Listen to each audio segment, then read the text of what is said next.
J'espère que vous êtes prêts à voir le premier épisode du journal incontournable du Festival de Cannes pour cette 71e édition.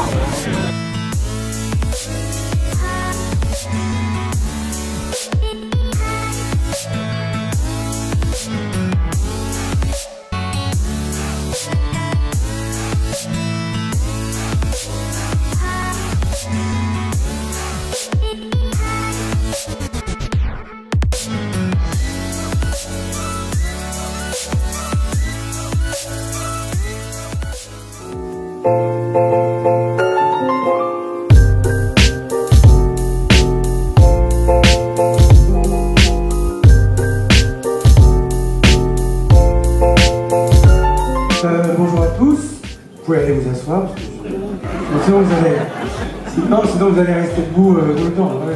Non, je veux dire par là qu'il y a à Cannes un vrai public. Quand on parle du vrai public, eh ben, il y a vous dedans. Après, je maintiens que tout le monde, même un journaliste, c'est la phrase, même un journaliste, se transforme en spectateur lorsqu'il découvre une œuvre, même un naturel, culture, non, Cannes Cinéphile est une chose importante à nos yeux. Bon. Alors, cette année, je vais vous parler un petit peu de la sélection. Je vais vous dire aussi, parce que c'est un peu le mantra de l'année, c'est vrai qu'il y a quelques changements. D'abord, le jour où on commence. On commence le mardi, on termine le samedi. Pourquoi?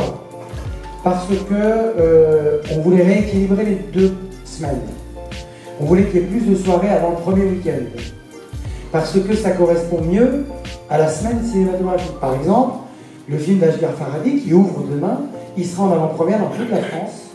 Et il peut sortir dès le mercredi matin dans toute la France. Et dans le monde entier, pour les pays qui le sortent. Donc, c'est plus, entre guillemets, efficace. Et 48 heures plus tard, vous avez le film de Christophe Honoré, qui est en compétition et qui sort en même temps. Donc, ça fait 2 films. Pas dans la vie sur le tapis rouge, dans la vie, je m'en fous. Bon, ah, il y en a, ouais. Vous me donnez mon nom. On avait évoqué ça il y a 3 ans. On avait dit, il y en a marre des selfies. Et là, je m'étais fait beaucoup critiquer en disant, je ne comprenais rien à mon époque, etc., etc. Et puis, non, je comprends mon époque, tout va bien, mais je trouve les selfies très cons. Et les selfies sur le tapis rouge. Vous savez, les gens qui avancent comme ça. Et il y en a qui tombent, hein. Il y en a qui tombent des escaliers et tout ça.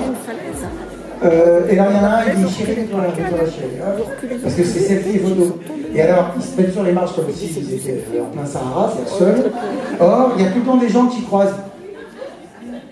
Ah, ils sont comme ça. Et la montée de marche qui devrait durer 30 minutes, elle dure 45 minutes. Outre, parce que personne n'est là, avec Pierre Lescure et moi, nous avons des marches. Et on est navré par ce qu'on voit. Et le tapis rouge est calme, on vient pour voir. On ne vient pas pour se voir. Et donc nous, on va les faire passer par les couloirs et pour faire tous les effets qu'ils veulent. Donc, eh bien, il n'y a pas eu un seul papier, sauf le magazine Elle, qui a dit, nous on pense qu'on est sur un truc de civilisation, mais on pense vraiment, hein, parce que ça peut plus durer, les réseaux sociaux, les trucs comme ça. Il n'y a pas eu un seul papier de la presse qui n'est jamais là pour dire, bah ouais, c'est quand même pas mal de faire ça. C'est bien de permettre. Moi, quand j'ai commencé, il y avait tout le temps des papiers. C'est quoi cette tradition dérisoire et ringarde du smoking? Aujourd'hui, ça ne se discute plus. On s'habille pour aller voir des films. 2 fois par jour, hein, pas plus, ça va. Vous pouvez venir en short si vous voulez sortir le regard. Mais pour le reste, il y a quelque chose. Pareil, on ne s'habille plus à la Scalade Milan, nous on s'habille encore pour le Festival de Cannes. Et ce sont des choses importantes, c'est ce qui fonde l'identité de ce festival. On s'habille, on est là, on est parfumé, on est bien, et on voit un film turc de 3 heures. Un envol formidable, donc en 1969, grâce à Pierre-Henri Gelot. Comme vous le savez, il y avait d'autres faits aussi au-dessus du berceau de la quinzaine, des cinéastes comme Werner Herzog. Il y avait aussi quelqu'un qui vient de nous quitter il y a 2 jours, qui est Pierre Rissian. Mercredi, nous allons rendre un hommage à Martin Scorsese, et Martin Scorsese va présenter un film qui s'appelle Mean Street, qui était à la quinzaine des réalisateurs en 1974, 2 ans avant que le Festival de Cannes ne le sélectionne pour Taxi Driver, qui est le film qui allait gagner la Palme d'Or. Et c'est Pierre Rissian, donc, qui est mort il y a 2 jours, qui a découvert Mean Street et qui a fait que ce film a pu être montré à Cannes. Voilà, je parle donc des années d'il y a 50 ans, parce que moi-même elles m'ont façonné.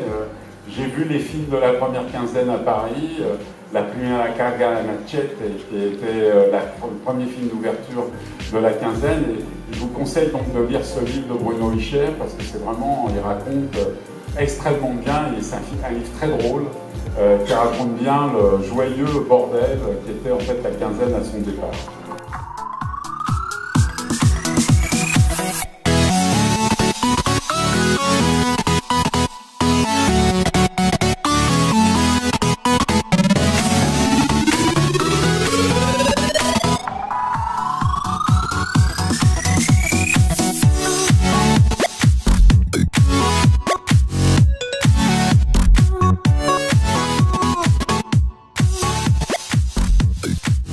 Cette année, c'est la 50e édition de la quinzaine des réalisateurs. On peut s'attendre à quelque chose de spécial pour cette 50e?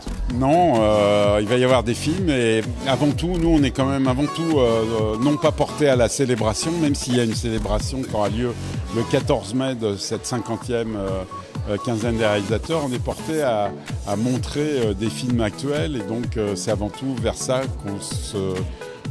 sur ça qu'on va se polariser et donc il y aura 20 films d'aujourd'hui qui sont présentés, des films qui viennent du monde entier, 4 latino-américains, 2 asiatiques, 1 africain, 2 nord-américains et le reste d'européens. J'aime beaucoup Bristol TV parce que d'abord c'est quand j'étais aux rencontres cinématographiques de Cannes où j'ai beaucoup travaillé avec Gérard Camille. Le lycée Bristol est un des lieux que j'ai beaucoup aimé fréquenter et dont j'ai beaucoup apprécié les élèves.